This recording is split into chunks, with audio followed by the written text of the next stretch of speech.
dice así en los momentos de enojo, como no puedo enojarme con personas, la religión me lo prohíbe, me enojo literariamente, y a mí me enojó realmente mucho el Código Da Vinci. Este libro divulgó 60 errores históricos que tienen que ver con obras de arte, con datos de la historia del canon, el gnosticismo, exégesis, historia de la iglesia, arte, etc., arquitectura. Y entonces dije, la mejor forma de hacerle frente es inventar algo igual que él, bien gordo, bien mentiroso, y después desarmarlo desde adentro. Porque hay varios libros que hablan en contra del código y lo desmantelan, pero prefería hacer una cosa similar, o sea, si estos tipos pueden usar la literatura mintiendo de esa forma y engañando a la gente, porque han dicho realmente engaños. Yo hago lo mismo, pero al revés. Entonces, primero miento como ellos y después lo desarmo, y entonces, he aquí, encontré un papiro que es del año 40 más o menos, 35, ahí justo de Jesús, y que dice otras cosas, que es muy parecido a los evangelios, pero los evangelios fueron falsificados posteriormente. Ese es el cuento con el que venden. Y el papiro contiene lo que se suele llamar ahora la teología de la prosperidad. Entonces maté dos pájaros, intento matar dos pájaros de un tiro, esta falsificación del evangelio y por otra parte la teología de la prosperidad. Y entonces divulgué el papiro de los ricos, que lo llaman así porque habla a favor de la acumulación de riqueza, etcétera, etcétera.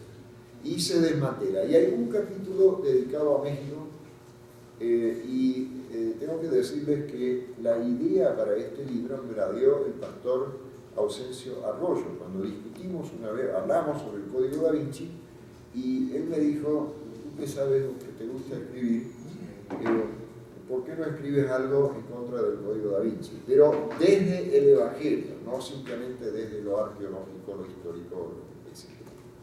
Y el pastor Ausencio Arroyo es el pastor de la Iglesia de Dios del Séptimo Día, con la cual tenemos muy buenas relaciones. Acá hay un estudiante y acá Ramos, algunos lo conocen, a otros se lo presento. Este libro, también acá, el papiro de los ricos, yo los traje a 170, en la iglesia, en la librería lo están vendiendo a 250, así que la próxima vez yo lo puedo traer más barato, pero mientras tanto cuesta 250. Si alguien lo quiere, ellos tienen varios ejemplares. Bien, eso en cuanto a lo comercial. Ahora vamos a meternos en el Apocalipsis. El término Apocalipsis se emplea para varias cosas, igual que apocalíptica. Por una parte es un género literario, la apocalíptica. Es un género literario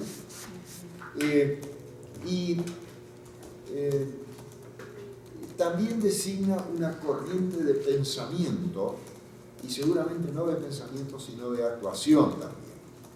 O sea, encarna un movimiento con una perspectiva apocalíptica.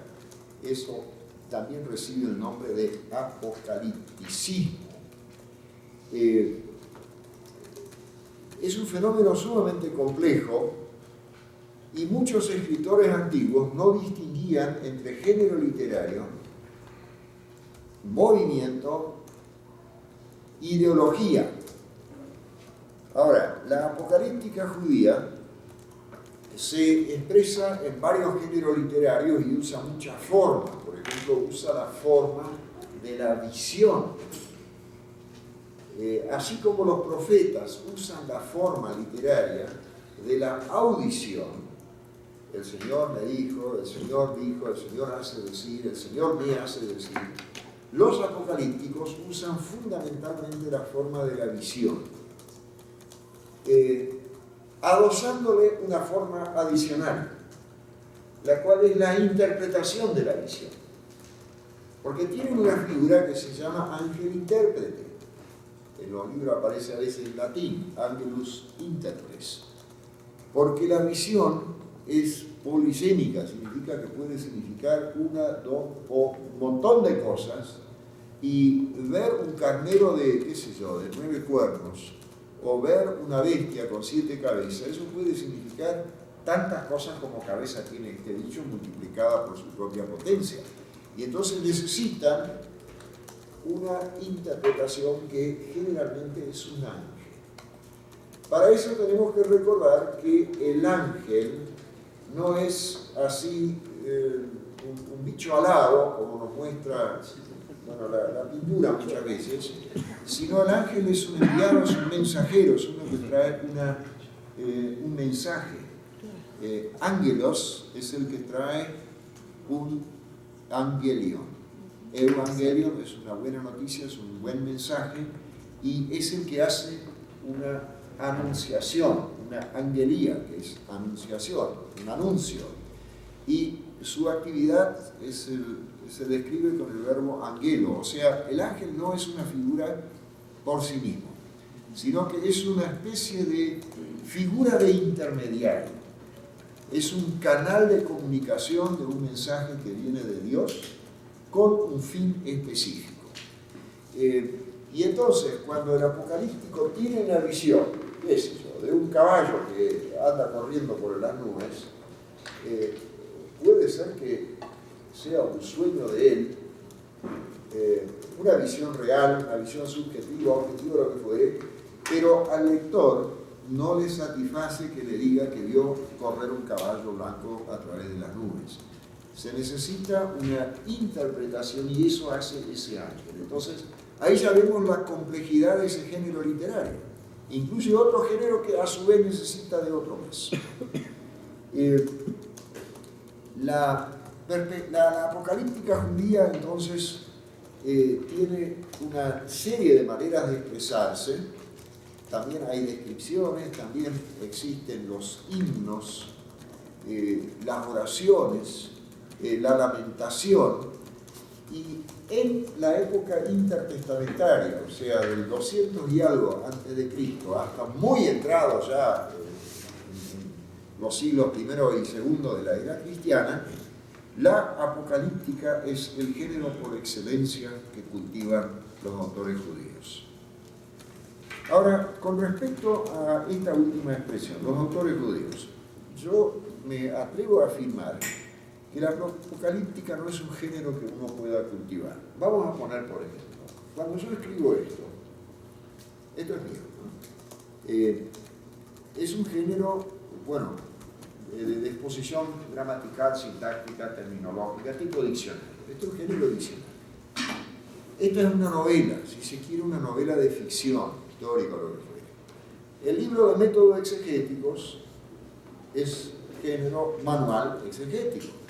Y el análisis del Evangelio de Lucas es género comentario. Lo que yo no creo que yo pueda escribir género apocalíptico, porque esa es una manera de sentir tan dramática y tan profunda y que tiene tantas cuestiones de las vivencias que yo me animo a afirmar que el apocalíptico sabe escribir solo texto apocalíptico y nada más, porque él expresa su vivencia, su mundo solamente de esa forma. En algunos casos se pueden comparar los textos apocalípticos, pero cada uno tiene una individualidad muy fuerte y no creo que alguien pueda cambiar así nomás de género literario como yo lo puedo o cualquiera de ustedes pueden hacer quizás una poesía, una descripción, un trabajo exegético y un trabajo de novela. El apocalíptico siente la realidad de una forma tan dramática que cuando se pone a hablar le salen visiones, interpretaciones y le sale apocalíptica. Por eso hay que decir, cuidado cuando se dice que es el género de mayor cultivo. Bueno, era la forma de expresión de un grupo de personas, no de demasiadas, muchas personas, pero sí lo suficientemente numerosas para darnos cuenta de que había miles de personas que leían esa literatura, que vivían de ella y que alimentaron su fe de ellas. en la Biblia encontramos pocos textos apocalípticos. Eso tiene que ver con este espacio intertestamentario, pero también con unas experiencias dramáticas, terribles del judaísmo, que el heredero del judaísmo farisaico, que fue el rabínico, después dijeron: no más Mesías y no más apocalíptica. Todo siempre termina en sangre, en desilusión, en guerra. No, en serio, ellos directamente ladean el tema del Mesías, esperan en el Mesías, eso sí, pero no van a especular más. De hecho, desde Jesús en adelante, fundamentalmente en el año 70, la destrucción, donde había expectativas mesiánicas muy calientes, no hubo más movimientos mesiánicos, salvo un loco en la Edad Media, Shabbatai Tzvi, que se presentó como iniciador del movimiento mesiánico, juntó 12 a 15 mil personas, salió de Europa Oriental, marchó por la mitad del continente, quiso llegar a Israel para la manifestación final. Cuando pasó por tierras islámicas, las autoridades le dijeron: o te conviertes al Islam o te matamos a ti y a todos tus seguidores. Y se convirtió al Islam.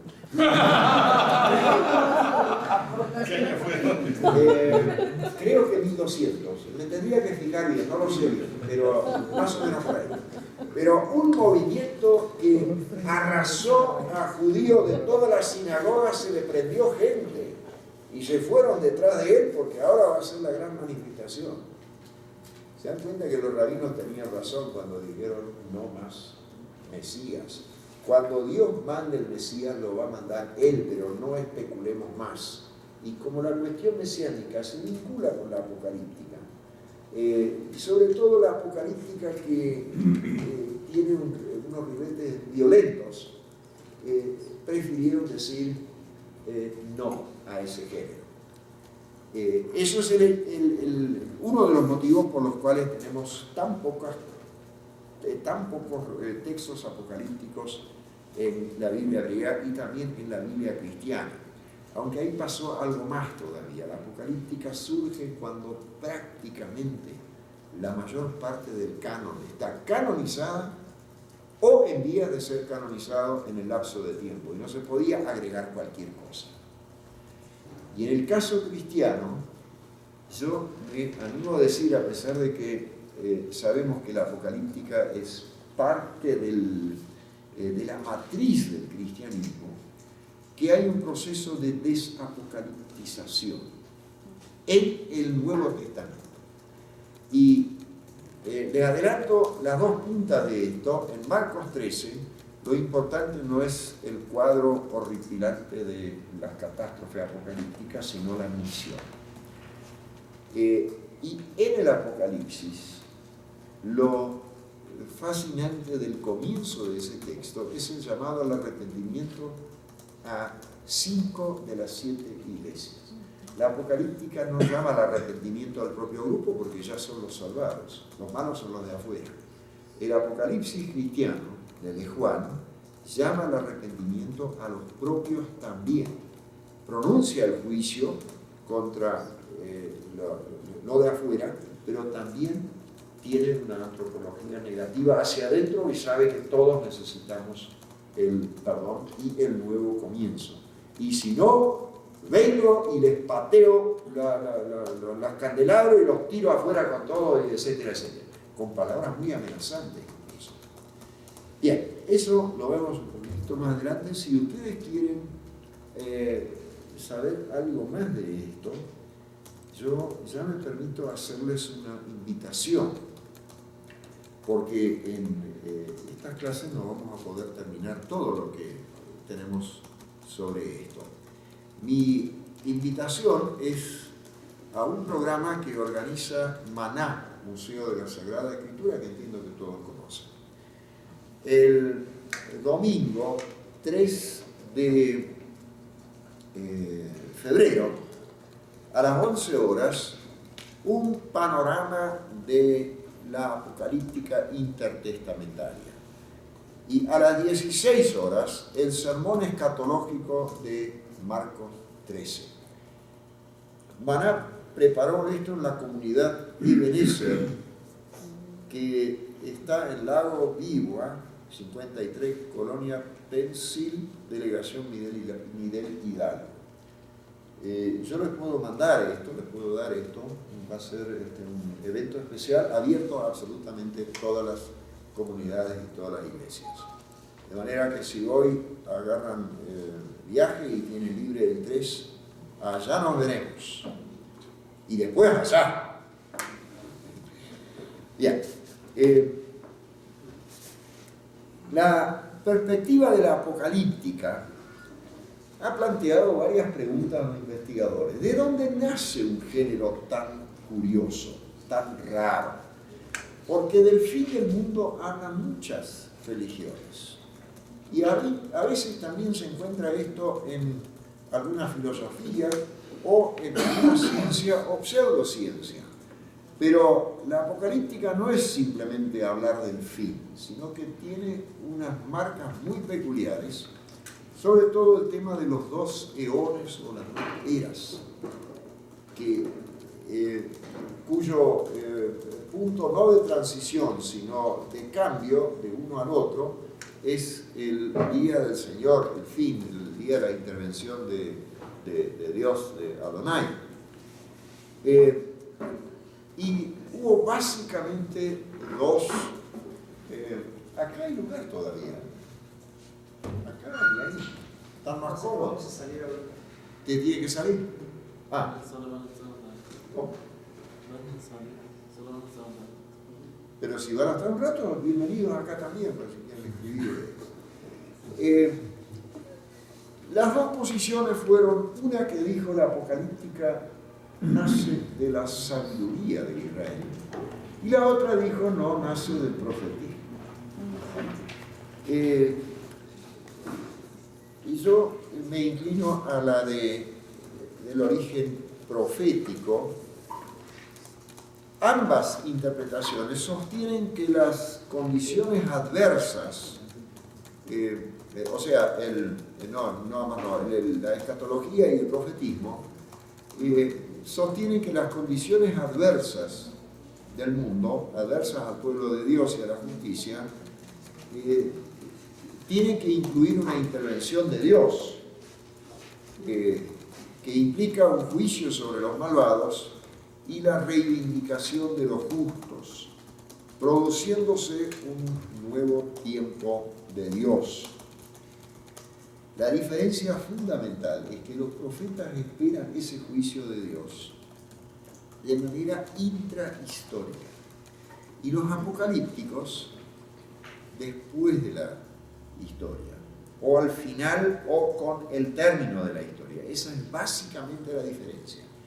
Los profetas esperan que Dios haga cumplir su voluntad de justicia, que implica castigo por un lado y previo para los fieles por el otro, dentro de un proceso histórico. Los apocalípticos dicen no, dentro de la historia ya no hay más chance para eso. La historia está pervertida totalmente. Es el viejo eón, es el que se va a terminar y ahí no hay más nada para mejorar. Lo único que hay es aguantar. Aguantar y aguantar. Y después Dios va a producir la novedad. En la literatura profética, por eso yo me inclino a esa interpretación, con la mayoría de los exégetes, se encuentran muchos anuncios que después aparecen en la apocalíptica. Por ejemplo, Isaías 65, 16 al 17, tenemos un nuevo cielo y una nueva tierra. Eso es claramente un anuncio que después va a retomar la apocalíptica. La visión de paz, donde los animales conviven en paz. Y la criatura mete su mano ahí donde está la serpiente y no le hace nada. Y los animales que matan y son carnívoros y destrozan van a comer pasto. Esa visión de paz es una visión que después aparece en la apocalíptica. Está basada en el paraíso, en la imagen del paraíso. Ahora, la evolución de la historia llevó a ver esto de una forma cada vez más tajante como intervención de Dios y no como un progreso casi diría positivista. ¿De dónde viene el término apocalipsis o lo apocalíptico?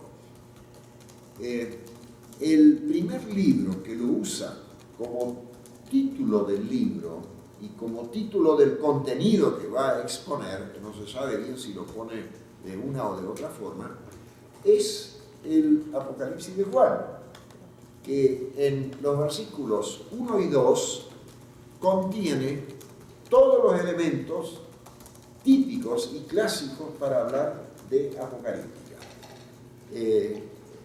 Apocalipsis de Juan 1, versículos 1 y 2. ¿Qué hay allí? Una revelación dada por Dios a través de un mediador a un visionario sobre eventos futuros y a una determinada comunidad. Esto es la apocalíptica. Una revelación de Dios a través de un mediador, que es el ángel intérprete o varios ángeles, a un visionario, a uno que tiene visiones y que después las va a poner por escrito, sobre eventos que van a estar ocurriendo para una determinada comunidad. La apocalíptica es literatura comunitaria, no en el sentido que la escribieron entre 8 o entre 80, sino es literatura para ser leída y meditada en comunidad. Y hay una frase muy linda al respecto: bienaventurados el que lee y los que escuchan. Eso incluye la referencia a la celebración en el culto, o sea, no es una literatura que yo ahora en el estante me busco a ver qué libro, este no, este ya lo tengo, este no, este. Bueno, sí, a ver, este, bueno, y me lo llevo a mi casa y lo leo, ah, qué lindo, y después lo dejo ahí. No, este no es el mecanismo de la literatura apocalíptica, sino que es algo en tiempos de urgencia, enviado a una comunidad o presentado a una comunidad y que alguien lee en voz alta y los otros escuchan y bueno, ahí lo procesan. ¿Se entiende esto? Literatura al servicio de una comunidad. La pregunta es ¿para qué? Para informar, divertir, adoctrinar, enseñar algo. Bueno, esto lo vamos a ir viendo cuando veamos más sobre los contenidos. El versículo 3 contiene precisamente esta amonestación: bienaventurado el que lee y los que oyen las palabras de esta profecía y guardan las cosas escritas en ellas, porque el tiempo está cerca. Acá hay dos elementos que también quiero compartir con ustedes. El término kairos. Los griegos tienen en el lenguaje dos conceptos diferentes para aplicar al tiempo. Uno es cronos y el otro es kairos.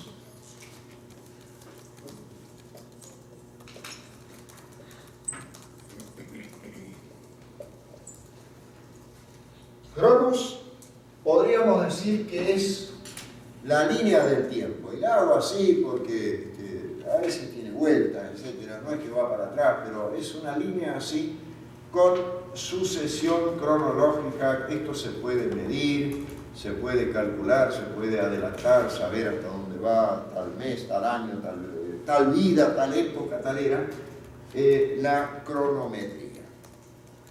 Kairos en castellano no es tan fácil traducirlo 100% bien. Ayudándose con otras lenguas, por ahí lo entendemos. ¿Ustedes todos entienden alemán? Nein. Warum nicht?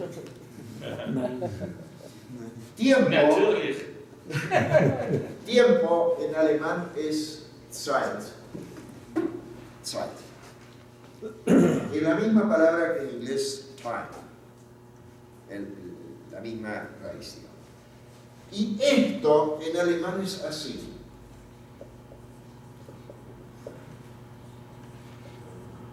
Zeitpunkt. Es un momento específico del tiempo, es el punto del tiempo, es el tiempo preciso. Esa sería la traducción, digamos, más agradable. Tiempo preciso. Si metemos esto ahora dentro de esto, porque el Cronos corre. ¿Y dónde está el Kairos? El tiempo preciso. Son tiempos de encuentros especiales. Por ejemplo, puede ser que esté acá. Y los que vayamos corriendo por el tiempo nos encontramos acá con una oportunidad especial. Este término lo empiezan a usar los primeros proclamadores, Jesús entre ellos, de que el reino se ha acercado. El tiempo se ha cumplido. O el tiempo está cerca. Se nota esta diferencia. Entonces la apocalíptica no trabaja simplemente con un tiempo que decorre, sino con momentos precisos. Esta es una imagen muy interesante porque el tiempo tiene distintas densidades. No hace falta preguntarle a Einstein sobre esto. También a nivel psicológico el tiempo tiene distintas densidades. Hay tiempos más intensos de nuestra vida, hay tiempos casi vacíos, hay tiempos que recordamos, tiempos que no, tiempos que vivimos, tiempos terribles. No es siempre lo mismo, subjetivamente hablando. Y esto es un descubrimiento interesante, esto del Kairos, porque, por ejemplo, el momento en el que se produce el encuentro de Dios con la persona es un Kairos. No es simplemente hoy, miércoles, a partir de las 18 horas, ¿qué ofrecemos? ¿Curación de qué? Bueno, de curación de todo lo que tiene los hígados. Mañana, a tal hora, caso imposible. A la tarde, a las 14:15, negocios, y a las 14:45, asuntos amorosos. Suena a broma, ¿no? Pero hay iglesias que hay empresas religiosas que hacen eso. Que tienen para todos los días. No, esto es comercializar el Cronos y obligar que Dios actúe. Y fuera de del cronómetro que le dan, no actúa. No, eso no es la idea bíblica del encuentro. Lucas hace algo interesante con la palabra hoy. Semeron, hoy. Y entonces, cuando se produce algo así del Kairos, del encuentro de Dios con una persona, con un grupo, con varios, Él dice hoy. Les doy solamente 2 textos para que vean que Lucas trabaja con este concepto de momento preciso. Hoy les ha nacido el Salvador, que es Cristo el Señor, y ahí usa la palabra hoy.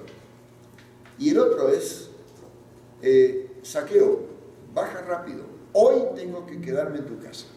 Y después toda esa historia es un despliegue del encuentro de Dios, de Jesucristo, con este personaje que lo transforma radicalmente. Tengo una pregunta. Dale. Y sobre todo porque me cuestiona mucho lo que está diciendo. Si existen encuentros precisos con Dios, ¿dónde está que Él iba a poner su morada y que estaría con nosotros siempre hasta el fin del mundo? No quiero contestar de una manera facilitoide. Claro, como diciendo, tu pregunta es tan fácil que la contestas. No, al contrario, es una pregunta sumamente densa, pero la quiero contestar precisamente en este esquema. Para Dios, el tiempo tiene otras dimensiones que para nosotros. Nosotros dividimos incluso el tiempo entre pasado, presente y futuro. Dios no tiene pasado, ni tiene esa noción de futuro, sino ahí podemos hablar de que para Dios el tiempo es un presente continuo. Eso sería un concepto de eternidad. Eternidad no es la prolongación infinita y hay otro día más, otros 100 años de tocar arpa y otros 100 años. Es un presente continuo. El concepto de la presencia de Dios es muy denso. Y ahí se puede decir que donde Dios está presente es Kairos, siempre, sin división del tiempo. Pero indefectiblemente en la Biblia encontramos muchos textos donde se nos dice que hay un momento preciso de encontrarse con Él. Hay oportunidades, y también sabemos que hay oportunidades perdidas. Porque también hay historias de seguimiento frustrado en el Nuevo Testamento. No todos le siguen a Jesús. Hay algunos que quieren y no pueden. Tuvieron su kairos.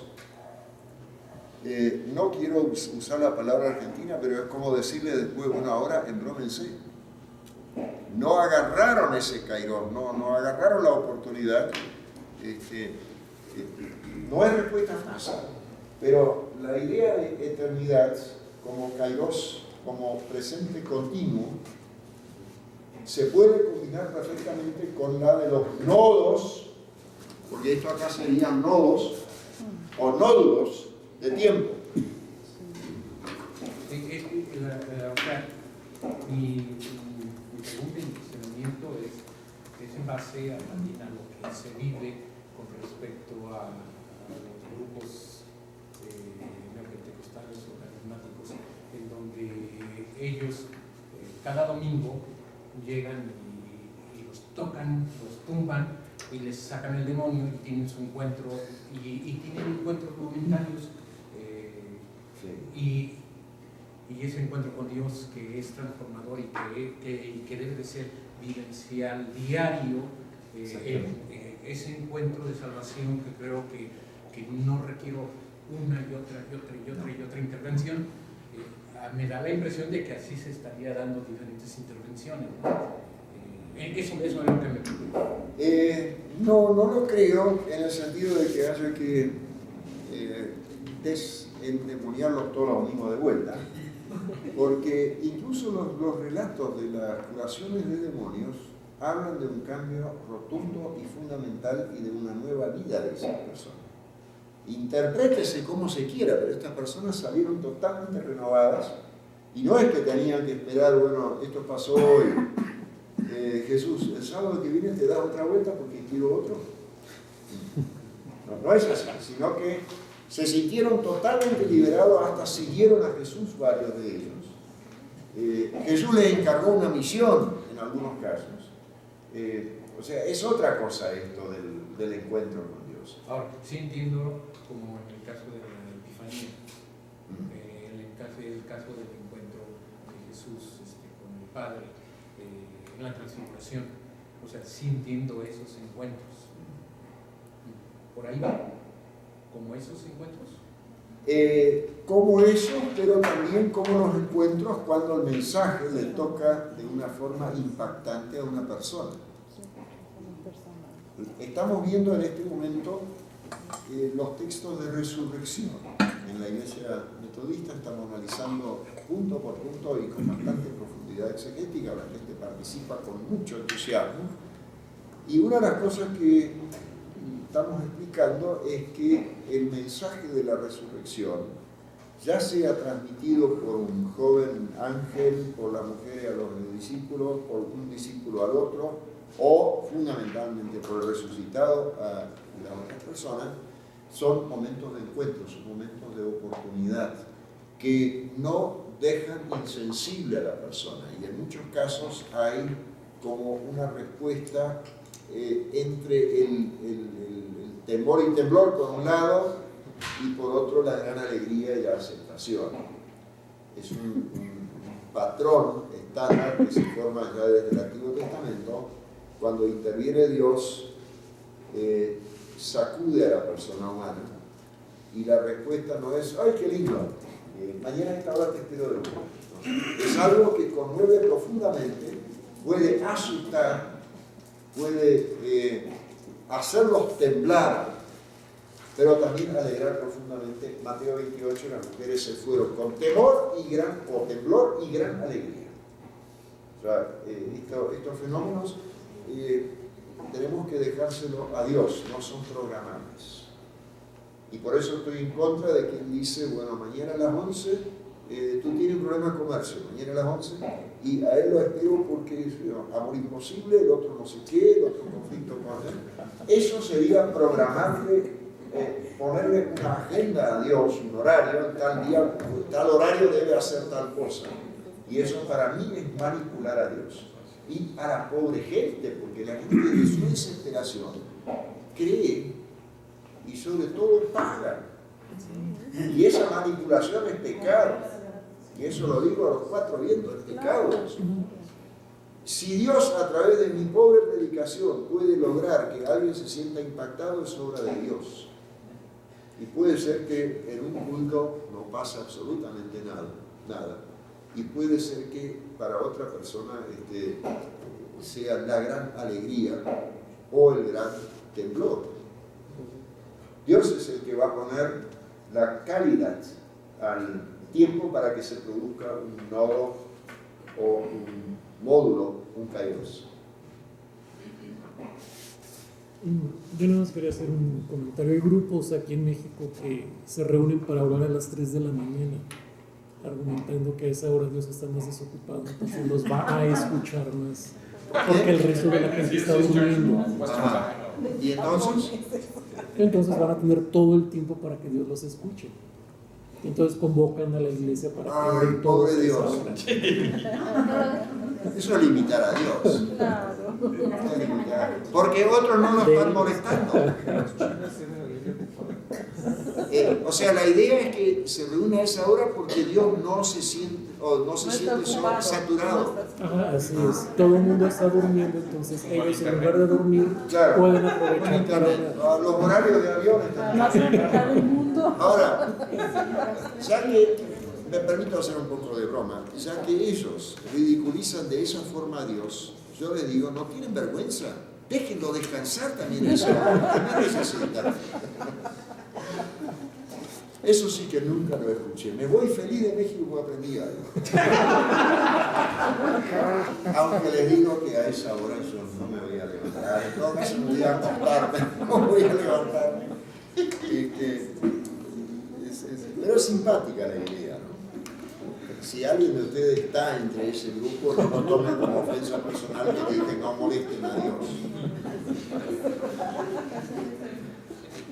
Además, habría que decirle que la Tierra es redonda y hay 24 usos horarios. Cuidado con eso, porque siempre va a haber gente que está... O habría que ponerse en las antípodas de un país bien ateo, donde no le molesten a Dios, cosas así. Bueno, hay una anécdota bastante chusca, si se permite contar. Un grupo de mujeres de esa iglesia iba a orar a las 3 de la mañana caminando por un pueblo muy pequeño y la policía las vio y las confundió con prostitutas. Entonces se las llevó a la delegación y las estuvo interrogando. ¿Qué estaban haciendo a esa hora? Porque estaban, ese grupo de mujeres eran 10 que llevaban cuál era su intención, en fin. Y fue bastante vergonzoso para ellas y para la iglesia también.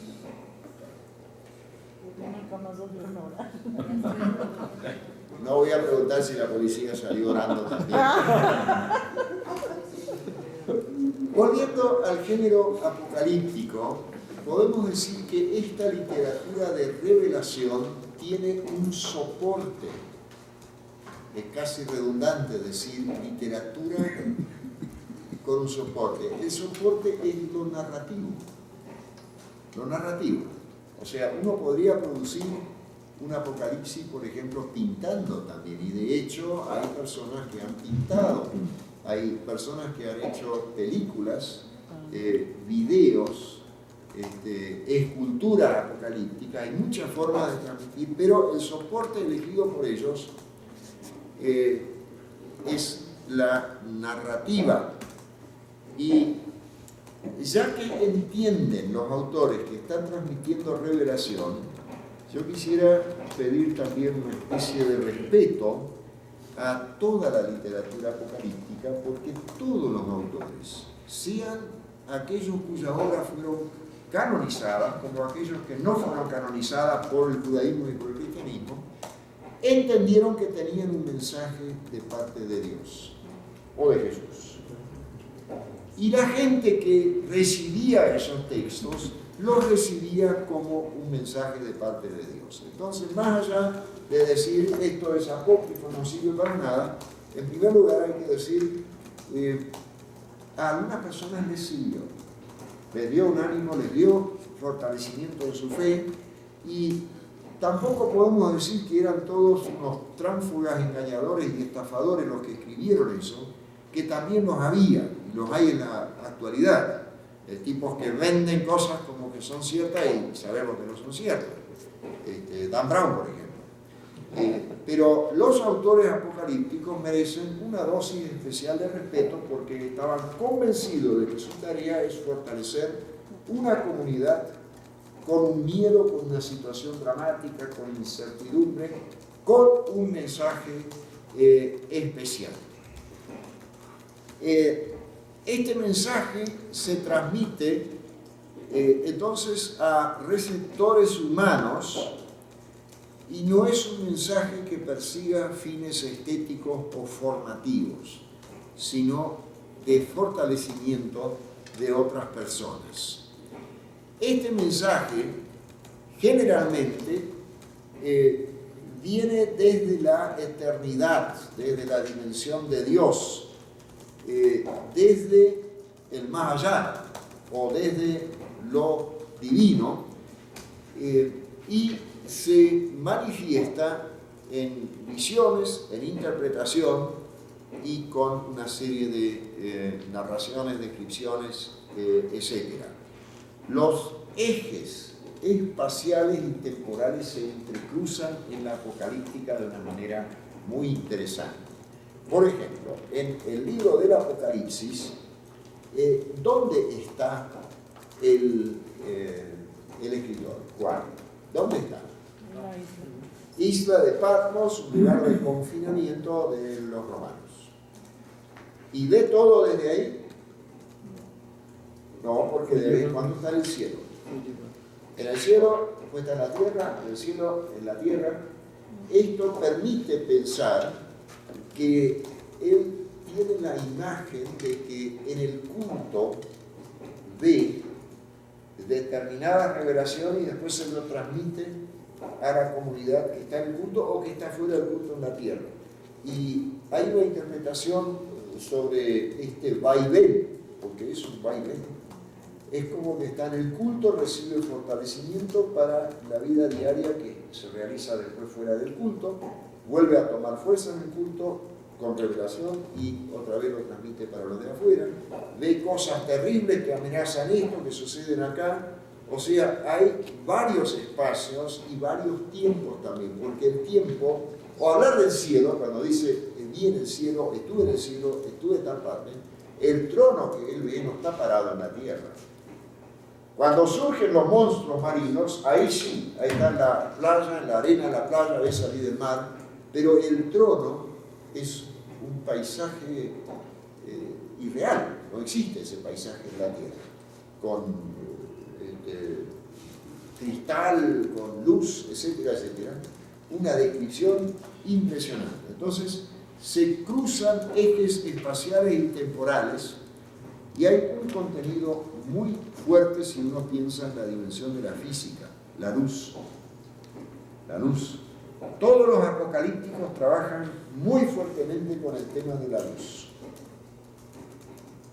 Y ustedes me dirán, no, pero también con colores. Y les digo, en física, los colores son luz en distintas frecuencias. Y no es tanto ahí traído por el simbolismo de tal color simplemente, sino que todos los colores son formas de luz, distintas intensidades de luz, con distintos significados. Este es un mundo simbólico que le hizo decir a Martín Lutero, este tipo anda divagando con visiones que no se entiende, que no sirven para nada, que ninguna escritura como la gente tiene esto, bueno, está en la Biblia, pero no sirve. Claro, porque no entendían la simbología. Y en la antigüedad muchos pueblos tampoco entendían la simbología. Y muchos rechazaban esta simbología porque les resultaba, les sonaba a fantasías judías, enfermizas. El Apocalipsis fue canonizado primero en Roma, en Occidente. En Oriente tardó mucho tiempo hasta que se aceptara este libro como inspirado, palabra de Dios. Había grupos en Bizancio que hasta el siglo XI rechazaban el Apocalipsis porque es alocado, porque se había perdido, digamos, el significado de la simbología de la apocalíptica.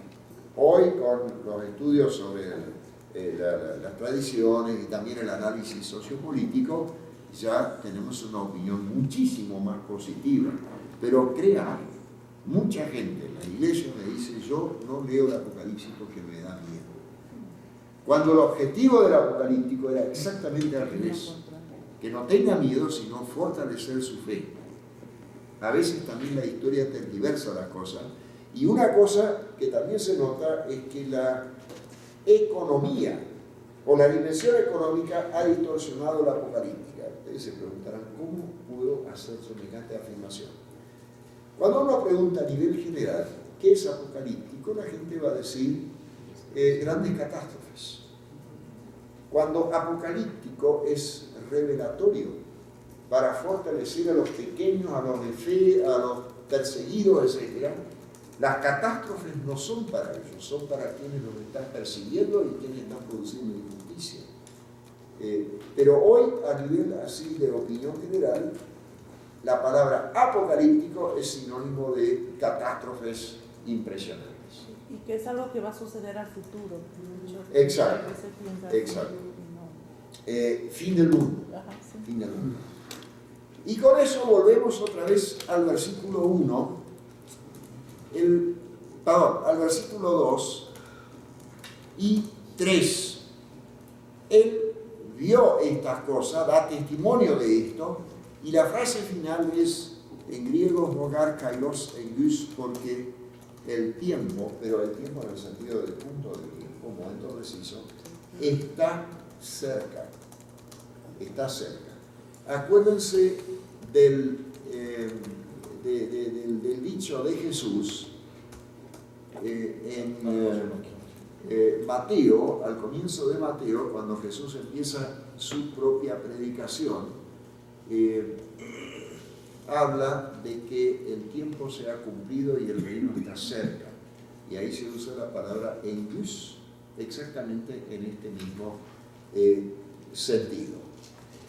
Esto nos muestra que no solamente, como yo les mencioné, un texto bíblico, una historia o un libro o un evangelio es un tejido, sino que el canon es un tejido, es un tejido macro. A nivel micro, dentro de una unidad de texto, de un versículo o de 3, hay un montón de relaciones. A nivel de un texto entero, enorme. Pero en toda la Biblia uno puede ir viendo los hilos conductores dentro del texto canónico en su totalidad. Vamos a ver algunos antecedentes de la apocalíptica. Sí, adelante. Para recibir la visión, No necesariamente, quiero entender, y debido a la época, entraba o entró en éxtasis Juan. No. Entonces podríamos decir que de manera, para él, cuasi consciente, está viviendo eso, aunque sea fuera de las coordenadas propio espacio-temporales nuestras. Sí, sí. O sea,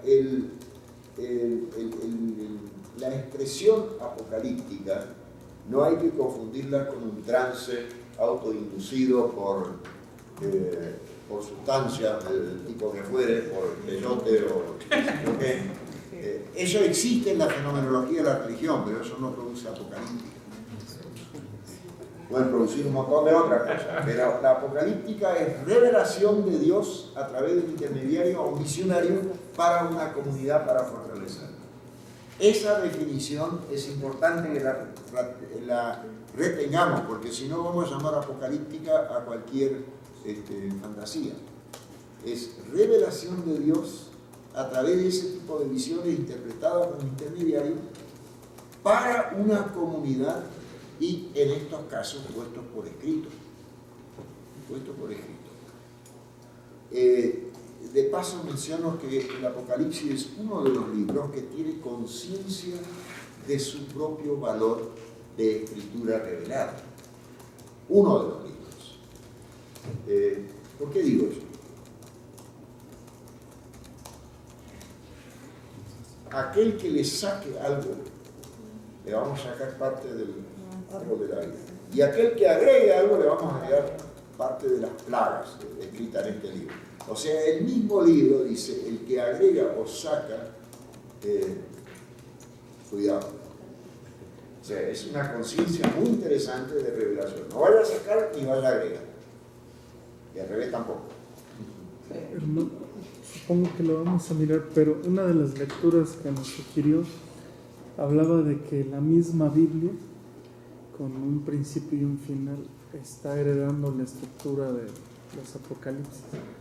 Entonces, es decir, que la apocalíptica permitió, ¿no?, crear la estructura final de la Biblia, porque ya estaba concebida esta forma de comprender la historia desde el principio hasta el final. Sí. Entonces la Biblia misma tiene una estructura Sí, de un apocalipsis. Sí, sí. Y es interesante cómo comienza y cómo termina el canon. Y hay una figura de inicio y de final. El árbol. El árbol.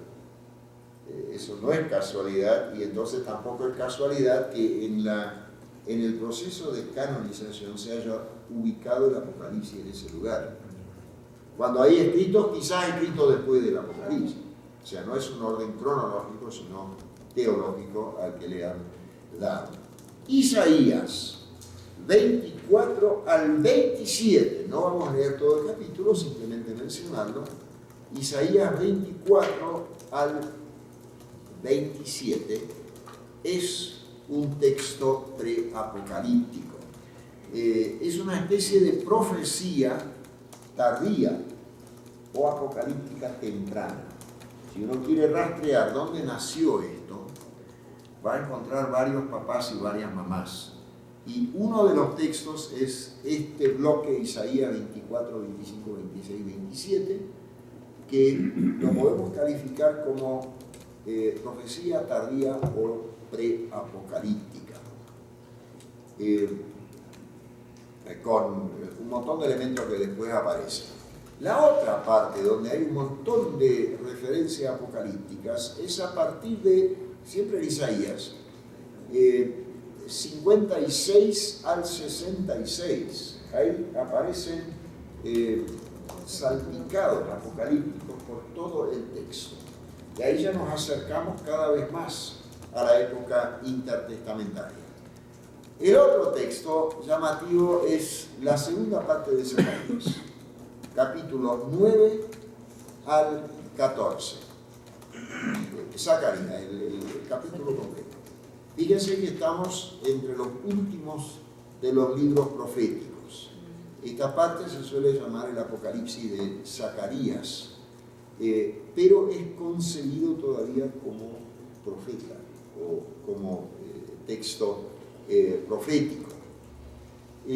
Es una transición, una etapa de transición entre la perspectiva más bien histórica de los profetas y ya más trascendente de la salvación que caracterizan los escritos apocalípticos.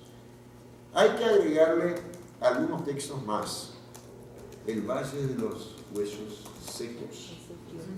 Ezequiel 36. Eso es una figura apocalíptica. No está hablando de la resurrección individual. Está hablando de la resurrección del pueblo, de que Dios, y eso es una característica, Dios interviene y Él puede darle vida a esos huesos secos y muertos. Después tenemos Era como para darles ánimo, ¿no? O sea, como por supuesto. podemos resurgir, estando en Babilonia, podemos volver a resurgir y estar... Exactamente, exactamente. Esto no hay que confundir con la resurrección individual.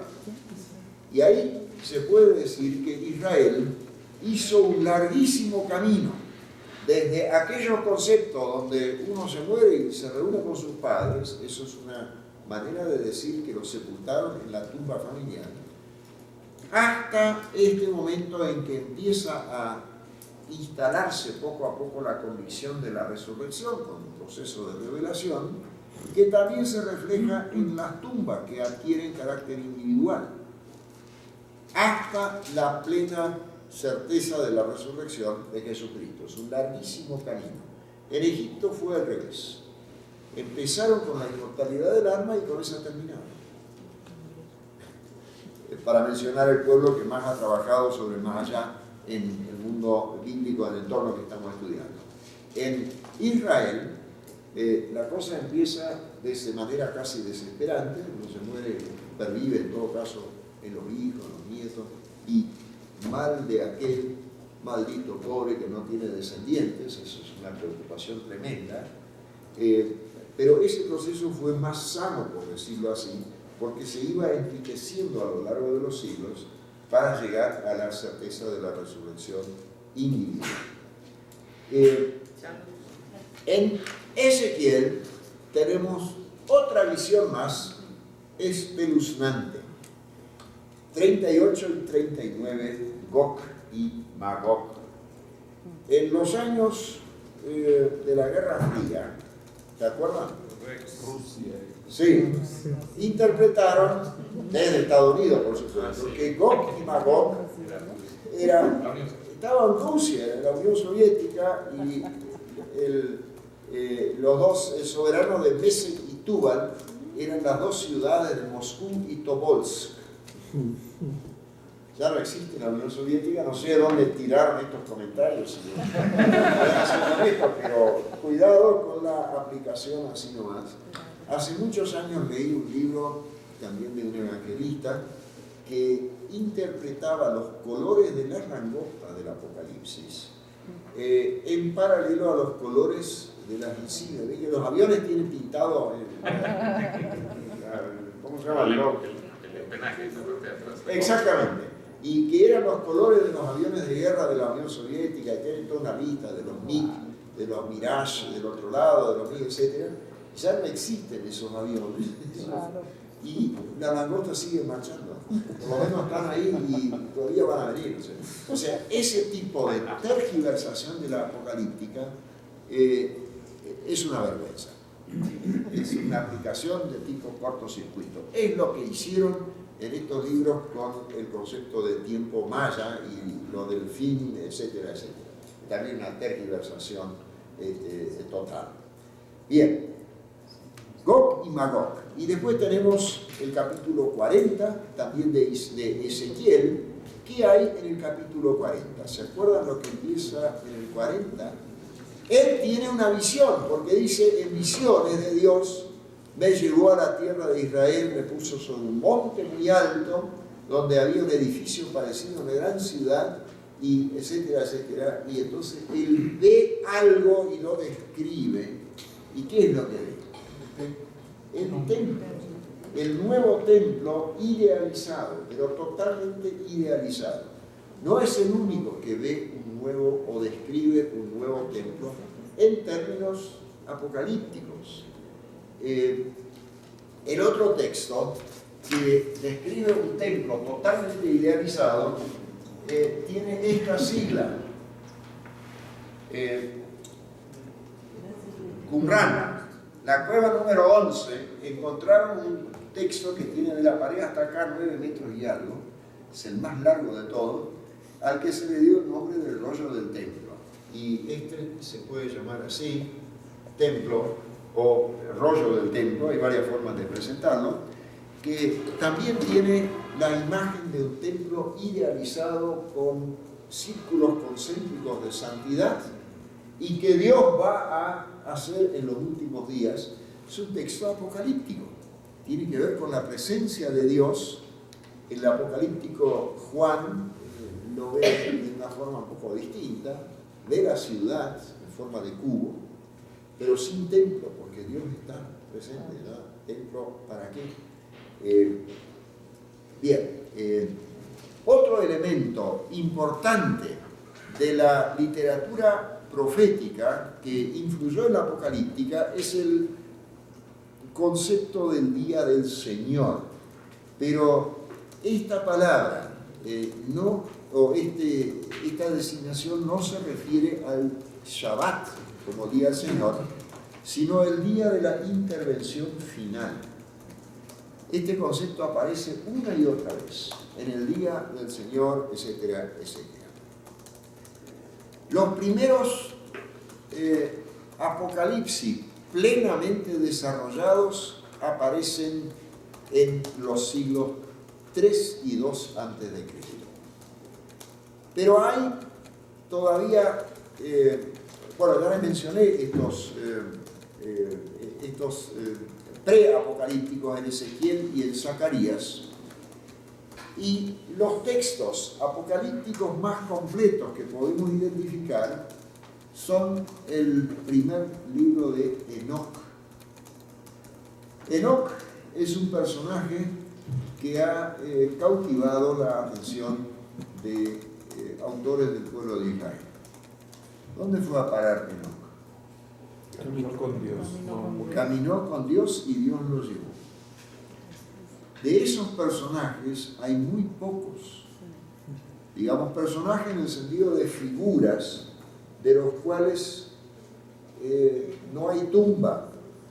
Hay muy pocos. O donde no se conoce tumba.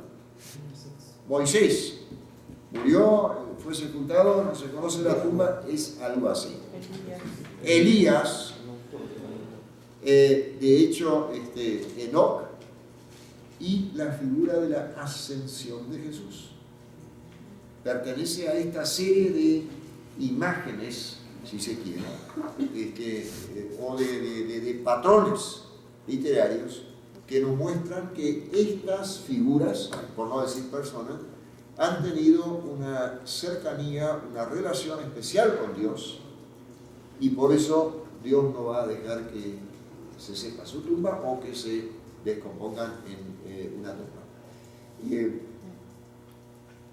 Enoc seguro que no escribió absolutamente nada, pero desde el siglo III y quizás antes ya empezaron a escribir en su nombre.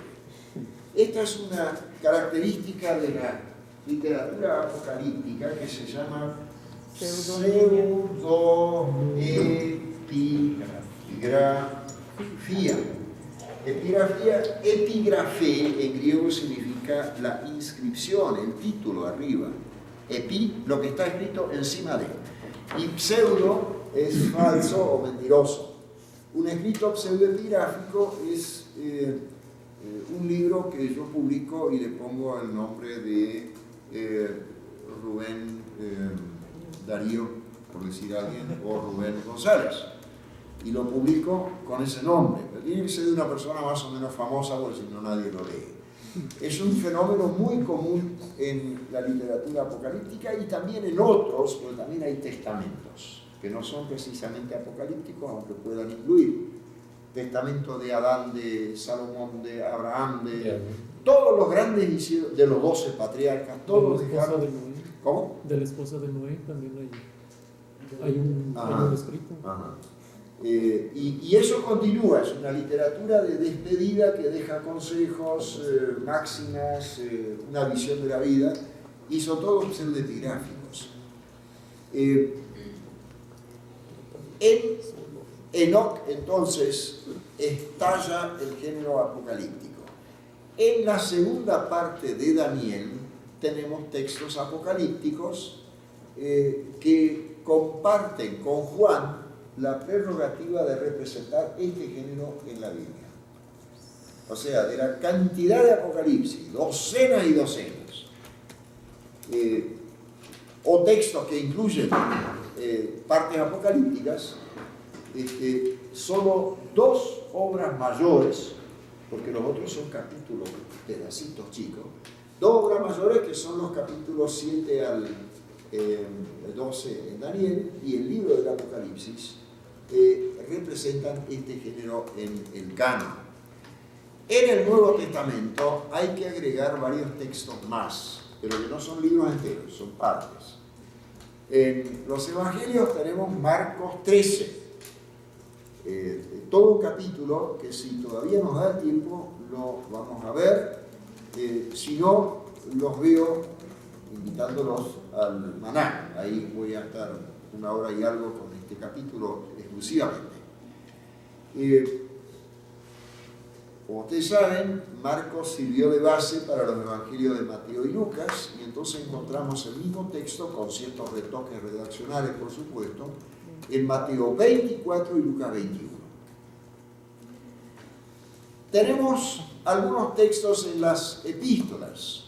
En 1 Corintios 15, después del credo, que está en el credo sobre la resurrección, que está en los versículos 3b al 5, tiene la lista de testigos que concluye con la presentación de Pablo como el último y el menos indicado, menos digno, y después vienen una serie de explicaciones sobre la resurrección, su importancia, el cuerpo de la resurrección, el cuerpo resucitado, y algunos elementos apocalípticos,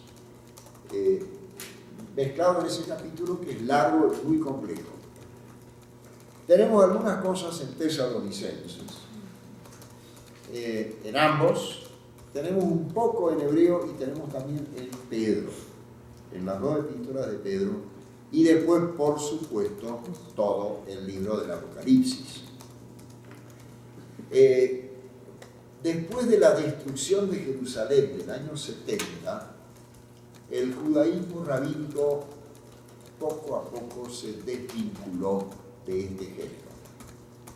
Hubo todavía algunos que se escribieron después, pero oficialmente por la enseñanza que daban los rabinos, este tipo de especulación no más, porque varios de estos textos avivaban esperanzas mesiánicas y fomentaban movimientos de resistencia. Y como esto ha producido siempre derramamiento de sangre, el judaísmo dijo: nosotros vamos a sobrevivir sin esto mucho mejor, y dejemos la cuestión de la fecha para la decisión de Dios, y el Mesías vendrá cuando Dios lo disponga. Todos lo esperan, pero no van a hacer más especulaciones, no se deben hacer más especulaciones sobre esto. La gran mayoría, o casi todas las obras apocalípticas judías, evidencian analogías con Daniel. O sea, Daniel es la segunda parte de Daniel, Daniel 7 al 12, menos un capítulo de medio, es el padre de la apocalíptica en la Biblia. Los apocalípticos emplean la visión como el elemento fundamental para transmitir sus mensajes. Fíjense, en el primer año de Belsasar, rey de Babilonia, tuvo Daniel un sueño y visiones de su cabeza mientras estaba en su lecho. Luego escribió el sueño y relató lo principal del asunto. O sea, sueño, visión y relato puesto por escrito. Dios le comunica algo y él lo transmite a una comunidad por escrito. La visión va a ser entonces el elemento o el patrón literario para introducir estas concepciones sobre el futuro que Dios va a obrar. Estas obras fueron muy apreciadas también por los cristianos. Hay una serie de apocalipsis cristianos y después de un cierto tiempo quedaron en completo olvido. A lo largo de la historia de la Edad Media y de la Reforma, los textos apocalípticos insuflaron un cierto ánimo e entusiasmo, a veces en grupos que la Iglesia grande consideraba heréticos, pero no era algo que la Iglesia trabajara más allá de algún otro versículo, algún otro sermoncito. En la segunda mitad, o hacia el fines del siglo XIX, estamos 130 años para atrás, se empezó a trabajar otra vez, estudiando la apocalíptica, y se empezó a plantear que la apocalíptica es la matriz del cristianismo. Es un poco la ley del péndulo. Primero están todos entusiasmados, después lo van olvidando del todo, después viene alguien que dice, no, pero esta es la gran identidad, y va todo hasta ahí, y siempre va de un lado a otro. En este momento estamos en el punto medio, entendemos que muchos conceptos cristianos tienen su arraigo, su matriz, su caldo de cultivo en la apocalíptica, pero no todos. Y sobre todo esta visión de que nosotros somos todos los buenos y todos los malos están afuera, y de que ¿no? Este sectarismo apocalíptico, dualismo sectario, esto ya no es doctrina cristiana, salvo uno que otro, ¿no? El panorama de la apocalíptica y de textos relacionados con la apocalíptica es el siguiente. Hay apocalipsis propiamente dichos. Por ejemplo, libro de Enoc, que en realidad son 5 libros que se han ido agrupando y forman algo así como una colección del Pentateuco. El otro es el Apocalipsis de Baruch. El otro se llama Asunción de Moisés. También tenemos la Asunción de Isaías. Y el cuarto libro de Esdras, que está muy cerca literariamente del Apocalipsis de Baruch, o llamado segundo libro de Baruch. Ese es un grupo. El otro grupo es, son colecciones de salmos donde hay elementos apocalípticos, algunos apocalípticos y mesiánicos.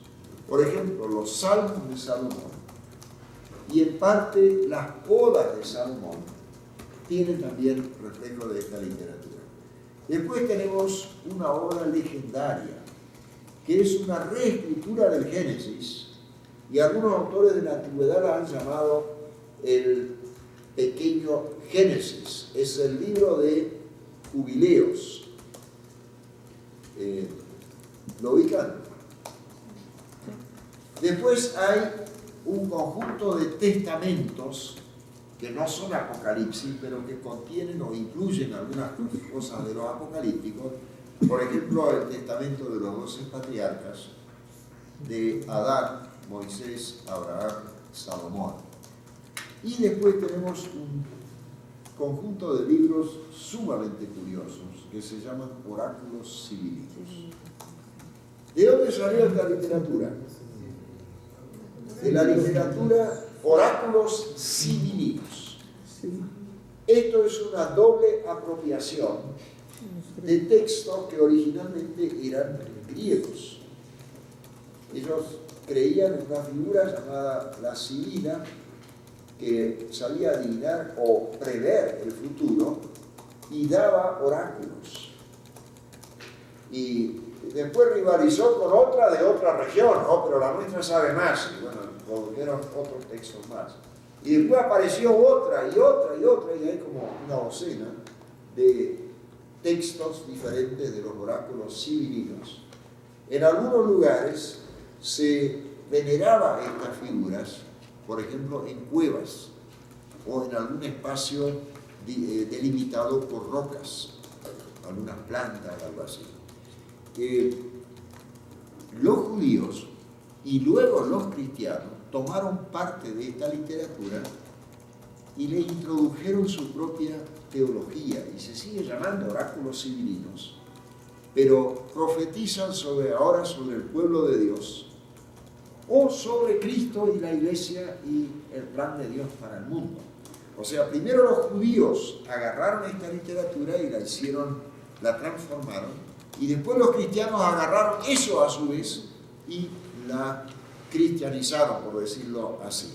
Los oráculos sibilinos son muy interesantes porque tienen por lo menos 3 etapas diferentes, superpuestas, y con un análisis de crítica literaria se puede ver cómo iban enriqueciendo su mensaje. Por ejemplo, hay una afirmación que toca una temática que también es profético-apocalíptica, que es la inversión. La literatura apocalíptica trabaja con un esquema de inversión final, donde los poderosos malos que ahora reinan y imperan, etc., van a caer por la acción de Dios, y aquellos maltratados, perseguidos, humillados por Dios van a estar en la gloria. En la literatura de los oráculos civilinos hay una inversión así que se llama oposición asiática, donde se afirma que Roma, la gran esa, va a tener que devolver todo lo que robaron del Oriente, doble o triplemente al Oriente. Y por cada esclavo que robaron van a tener que devolver 20. Y va a subir el mar y se va a tragar toda Roma y todo lo otro va a ser tierra fértil. O sea, se imagina una gran inversión geográfica, económica al final de los tiempos. Es muy interesante porque es un reflejo de una crisis donde Roma explota a todo el resto y ahora ellos dicen, esperen nomás un día, van a ver cómo se va a dar vuelta esto. Algo de este reflejo está en Apocalipsis 18. ¿Ustedes se acuerdan lo que hay en Apocalipsis 18? No se sientan mal si no lo recuerdan. Nadie puede recordar toda la Biblia. Porque además tiene que agregarle todos los apócrifos, todas las interpretaciones, etc. Apocalipsis 18 tiene un gran lamento porque Roma y su comercio y todo lo suntuoso, todo esto cayó, y los reyes de la tierra y los capitanes de los barcos, todo el mundo llora porque no funciona más esto. Y hay una enumeración de, creo que son 20 productos que no se pueden conseguir más. Y empiezan con las cosas más caras y van terminando con las últimas, e incluyen también a los esclavos, que eran mercadería también, ¿no es cierto? Y conciencias humanas. Eso es un anticipo de lo que hoy se llama colonización de las conciencias. O sea, la percepción de que Roma vive del lucro, vive de lo suntuoso, a lo cual los otros tienen que aportar trabajando y muriendo. Bueno, esto se va a derrumbar un día. Este elemento de la apocalíptica, más bien de tipo político, se ha introducido en parte en esta visión que ofrece Juan sobre la gran Babilonia que cayó. Los escritos apocalípticos son el claro reflejo de algo, y después del café les voy a contar de qué. ¿Se acuerdan que dijimos vamos a hacer una pausa? Bien.